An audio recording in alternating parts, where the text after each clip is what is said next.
గౌరవ భృతి కొంత హానరోరియం ఇవ్వాలని చెప్పి కూడా మేనిఫెస్టో కమిటీ సూచించింది. ప్రభుత్వం ఏర్పడ్డ తర్వాత విధి విధానాలు రూపకల్పన చేసి వాళ్ళకు ఎంత ఇవ్వాలి, ఏమి ఇవ్వాలి, ఏ స్థాయికి ఏమి ఇవ్వాలి ఒక నిర్ణయం చేసి వాళ్ళకి ఖచ్చితంగా హానరోరియం కల్పిస్తాం.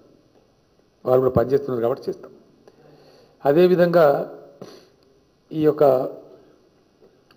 పెన్షన్స్ ఏవైతున్నాయో ఇప్పుడు ఆల్మోస్ట్ 40 లక్షల మందికి పెన్షన్లు ఇవ్వడం జరుగుతూ ఉంది.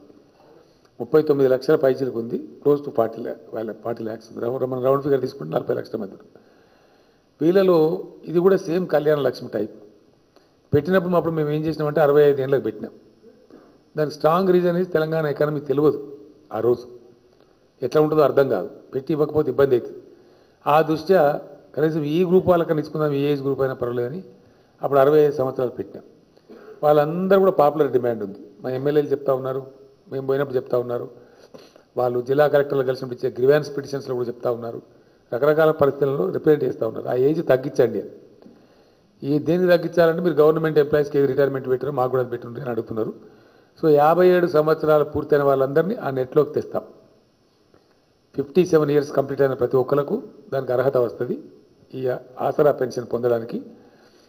అప్పుడు 8 లక్షల మంది పెరుగుతూ ఉన్నారు. ఒక 8 lakhs ఇంక్రీజ్ వస్తాం, నెట్ ఇంక్రీజ్.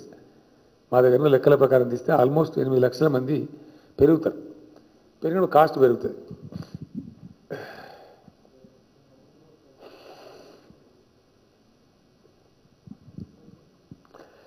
ప్రభుత్వం సంక్షేమ కార్యక్రమాల కోసం పెట్టేటువంటి డబ్బులో కొన్నిట్లలో కొంచెం బాధ కలుగుతుంటుంది, కొన్నిట్లలో అత్యంత సంతృప్తి కలుగుతుంటుంది ప్రభుత్వానికి. దాని నుంచి పొందే లాభం కావచ్చు, ప్రభుత్వానికి వచ్చే సమాచారం కావచ్చు, మధ్యలో దళారీలు లేకపోవడం కావచ్చు, పైరవికారులు లేకపోవడం కావచ్చు, బాగా సంతృప్తికరంగా జరుగుతూ ఉంటుంది.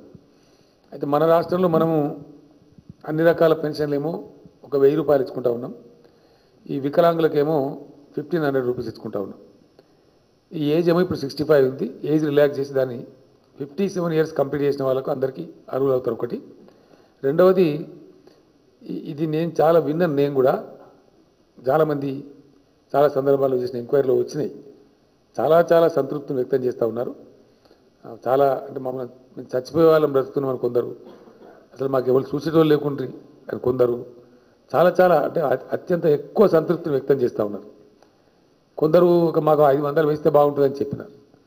ఒక ముస్లిం లేడీ పర్టికులర్ నాకు లెటర్ రాసినది.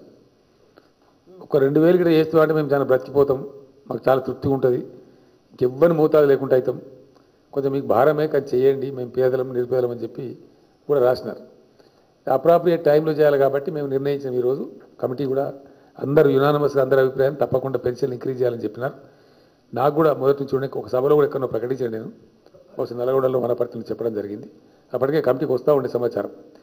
ఇలా దీన్ని 1000 నుంచి 2016 రూపాయలు పెంచుదామని నిర్ణయం తీసుకున్నాం.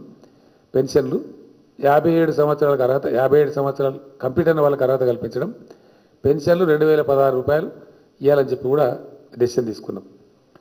అదేవిధంగా నిరుద్యోగ భృతి అంటే హ్యాండిక్యాప్డ్ 1500 పోయి 3000 అవుతుంది, ఆటోమేటిక్ 3016 అవుతుంది. హ్యాండిక్యాప్డ్ వాళ్ళ భృతి డబుల్ అయిపోయి 3016 అవుతుంది. వీళ్ళకేమో ఆసరా పెన్షన్లు అన్నీ కూడా 2016 అవుతుంది. డబుల్ అయ్యి ఒక 16 రూపాయలు పెడితే మొండి ఉండదు, 0 ఉండద్దు అని 16 పెట్టి. నిరుద్యోగ భృతి, ఈ నిరుద్యోగులు ఎవరు అసలు వీళ్ళు ఎంతమంది ఉన్నారు, ఎవరు నిరుద్యోగులు అనాలి అదో పెద్ద గొట్టు సమస్య. అంటే ఈజీ టాస్క్ కాదు, బాధ్యత లేకుండా ఏర్పడతారు చెప్పడానికి ఉండదు. మాకు ఒక్క దానిలో వచ్చింది ఏంటంటే ఎస్కేఎస్ సమగ్ర కుటుంబ సర్వే చేసినప్పుడు కొంత సమాచారం వచ్చింది. అది ఫ్లక్చువేట్ అవుతుంది.